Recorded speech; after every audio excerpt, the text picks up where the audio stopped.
Alô, bom dia, você está no canal Professor Belém nesta quarta-feira, dia 16 de novembro de 2022. Sejam todos bem-vindos.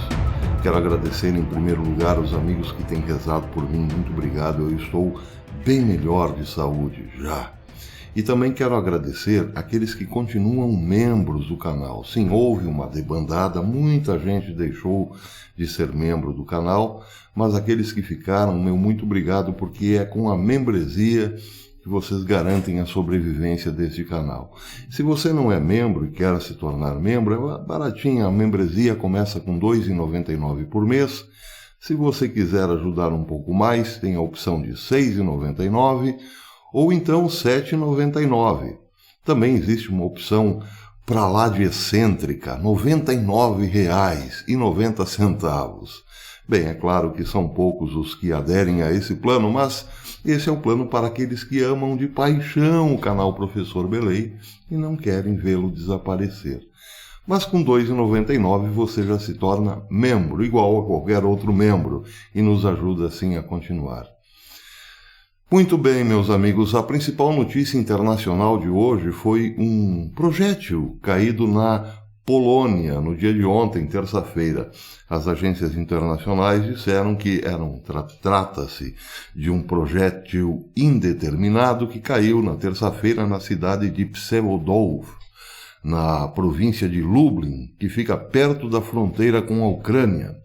Foi relatado que atingiu instalações de secagens de grãos. O evento deixou 2 vítimas fatais. Interessante aqui, secagens de grãos.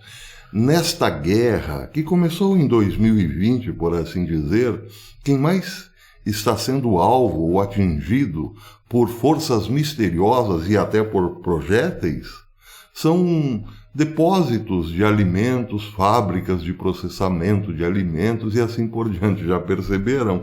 Pode ser só uma coincidência, mas que coisa estranha, não?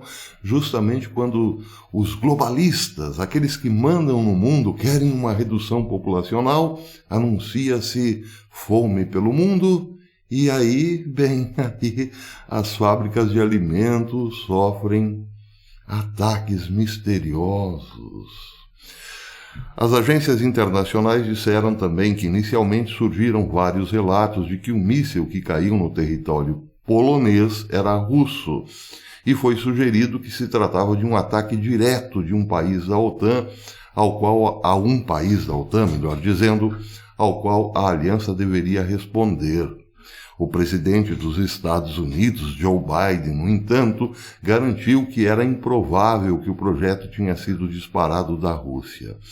Bem, em relação à Rússia, hoje o RT News diz que não há indícios de que o lançamento de um projétil indeterminado na Polônia, perto da fronteira com a Ucrânia, tenha sido russo ou um ataque intencional da Rússia contra o país. Mas isso também quem disse foi o presidente da Polônia, Andrzej Duda. Ele disse exatamente isso, que não foi um ataque intencional contra o país, e menos ainda se pode achar que foi um ataque russo. Duda observou também que provavelmente era um míssil do sistema de defesa aérea S-300 de fabricação soviética, produzido na década de 70.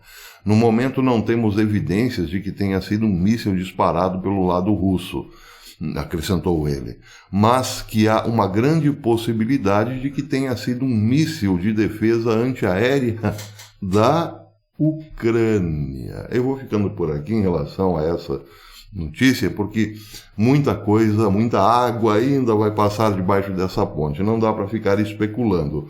Mas Duda, como sabe bem mais do que eu que de fato aconteceu ou pode ter acontecido, já até usou o termo Ucrânia nessa história. Vamos aguardar. Bem, a outra questão importante de hoje vem de um artigo assinado por Steve McCann no American Thinker, hoje. Uma reflexão longa falando de uma dicotomia quase que sem solução ou irremediável dentro dos Estados Unidos. A reflexão é importante porque também diz respeito à nossa realidade. Nesse artigo de hoje, o autor diz mais ou menos que A América, independentemente das eleições ou independentemente dos candidatos que concorriam, e até mesmo independentemente da fraude, está vivendo uma fratura imposta por duas ideologias que já não podem conviver pacificamente. Ou melhor, ainda convivem, mas a convivência é frágil. O autor se refere, na verdade, a dois países dentro de um só, cuja relação está cada vez mais difícil. Difícil por quê? Porque uns pensam de um jeito e outros pensam de jeito completamente contrário, diferente, sem possibilidade de inter-relação, por assim dizer, que é o passo, basicamente o passo decisivo para uma ruptura total, logo mais ali na frente. Mas o artigo também enfatiza algo interessante. Diz que, nós que estávamos acostumados a pensar que as pessoas eram boas, talvez tenhamos que rever os nossos conceitos, porque hoje é possível que não existam mais pessoas boas, nem de um lado nem de outro, sinal dos tempos, evidentemente, e isso complica substancialmente o problema. Bem, o seu artigo é longo e ele fala de uma dicotomia, colocando os dois lados como irreversíveis. De um lado, uma América azul que pensa de um jeito, contra uma América vermelha que pensa de outro jeito. Vou ler só um pedacinho da matéria porque ela nos ajuda também à nossa reflexão. Ele começa dizendo que os Estados Unidos estão atualmente atormentados por uma inflação descontrolada que se transforma em uma recessão severa. O crime é desenfreado nas cidades do país. As fronteiras estão abertas e descontroladas. O padrão de vida está se deteriorando rapidamente. A sociedade está afundando em um pântano de declínio cultural premeditado. E um futuro cada vez mais sombrio aguarda a grande maioria dos americanos. 50% dos eleitores de 2022, no entanto, diz ele, optaram por continuar nesse estado de coisas. Optaram por eleger ou reeleger políticos que criaram ou estimularam essa devastação nacional em andamento. Muitos, particularmente as gerações mais jovens, votaram esmagadoramente nos democratas. Eles vivem em uma lealdade irracional a uma tribo coletivista, seus líderes e suas ideologias concomitantemente. Em seu pensamento confuso, essa fidelidade supera o bem-estar deles mesmos. Se você lembrou do selo Fasueli aqui, é a mesma coisa. Pessoas que optaram em atirar nos próprios pés, por assim dizer, deles mesmos ou da nação e seus cidadãos. Como metade da população está satisfeita com o estado atual e a trajetória dessa nação e a outra metade não fica satisfeita, claro, está cada vez mais nítido que essas duas populações não podem mais manter seu relacionamento, que é cada vez mais frágil e potencialmente volátil. Os Estados Unidos estão naquele momento decisivo em que um lado precisa vencer e o outro perder. Não há meio termo. Não há meio termo, pois essa nação é cercada por diferenças ideológicas e sociais dicotômicas que são irreconciliáveis, pois um lado, a América Azul, está determinado a derrotar e subjugar o outro, a América Vermelha. Então aqui ele começa agora a fazer uma relação entre essas diferenças, em pares. Primeiro par diz o seguinte: a América Azul acredita que os Estados Unidos são um país irredimível, cuja história está repleta de atrocidades e injustiças. Assim, o governo da nação deve ser convertido em uma oligarquia socialista de partido único e seus documentos fundadores, imperfeitos para eles, efetivamente reescritos, ou seja, a sua Constituição. Já a América Vermelha acredita que os Estados Unidos são um grande país que superou com sucesso as falhas humanas de seus cidadãos do passado. Opõe-se veementemente a quaisquer mudanças substantivas nos documentos fundadores da nação. Opõe-se à mudança na Constituição. Ele entende que a Constituição, como está escrita, garante suas liberdades e independência de um governo autoritário. Não pode haver compromisso entre os dois lados nesse princípio fundamental do sucesso e o sucesso de sobrevivência dessa nação. O mesmo pode, sim, servir para nós. Esta reflexão pode servir para a compreensão da nossa realidade. Um lado já não respeita aquilo que está na carta, por assim dizer, ainda que a nossa carta nem se compare com a carta norte-americana. Mas eles inventaram 4 linhas imaginárias e jogam nessas 4 linhas, onde a nossa Constituição não faz a menor diferença. Não influi nem contribui, como diria o poeta, e o outro respeita, evidentemente, as 4 linhas dentro da realidade, observável pela própria Carta Constitucional. E aí, como conciliar esses dois lados? Essa é a questão. Aqui está muito claro que nos Estados Unidos parece não há mais como conciliar esses dois lados, mas ele acrescenta ainda vários outros pares, como, por exemplo, a América Azul abandonou praticamente toda a moralidade em sua busca obstinada de hedonismo superficial, riqueza, fama e poder, o que também nos lembra a nossa realidade, evidentemente. É cada vez mais agnóstica. Promove descaradamente a exploração sexual e a mutilação de crianças. Aprova o aborto até o nascimento e justifica qualquer meio imoral ou antiético para atingir os seus fins, entre os quais a imposição coerciva da religião sobre o resto da sociedade. Já a América Vermelha acredita em Deus, mas reconhece que a religião não é uma necessidade para entender a importância da moralidade e viver uma vida moral e ética. Basta a lei natural, claro. Essa moralidade é a base subjacente de uma sociedade livre. Sem moralidade e sua ênfase no respeito à vida, a liberdade se extingue.